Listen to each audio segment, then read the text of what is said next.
Africa's urban centers are growing, as are the slums. Now, the United Nations says up to 72% of Africa's urban residents live in poverty-plagued slums. For many of those residents, their only hope for a better life may come from non-profit organizations. The central business district of Kenya's capital, Nairobi, is as modern and sophisticated as any big city in the world, but a short distance to the south and east lie the sprawling slums of Kibera and Korogocho. Jopaigo, an international non-profit health group affiliated with Johns Hopkins University in the U.S., is among organizations that provide services to residents of Nairobi slums. Jane Otai is a program advisor with Jopaigo. The main challenges are just the lack of basic amenities, where women are not able to access health services as they ought to.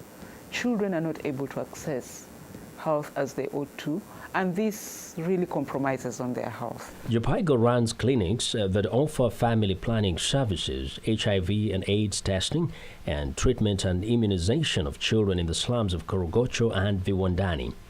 Jopaigo has had to modify its approach to healthcare to reflect the reality in the slums. There are issues of poverty, there are issues of crime, there are issues of insecurity, and all these have really become part of our urban health programming.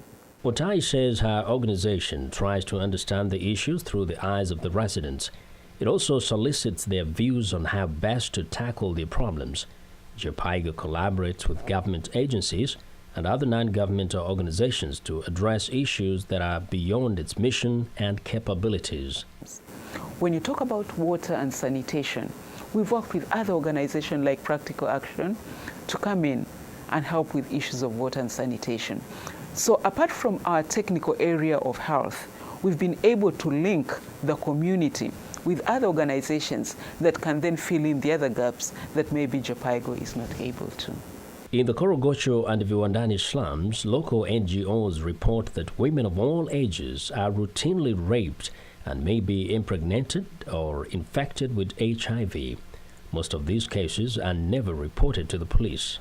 In the area of rape, what Jopaigo has done, we've been able to work with the Ministry of Health to develop a training and a guideline for dealing with rape.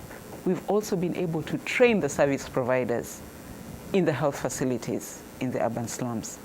So the health providers are now equipped with knowledge and expertise in dealing with post-rape care and management.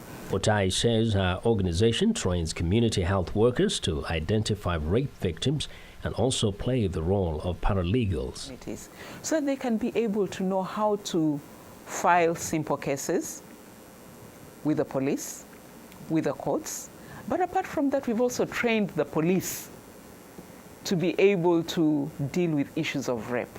For some of these residents, the services provided by non-governmental organizations like Jopaigo make the difference between life and death.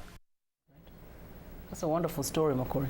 Yeah, and I know it's so close to home too, because this is something that you are very familiar with, having grown up in Kenya. Yes, I understand it. You know, you look at this really tough people surviving in some very difficult circumstances, but also you have to commend some of these NGOs. They really provide so much hope and help. As she was explaining, it's wonderful. Now, for more information on these stories, go to voaafrica.com.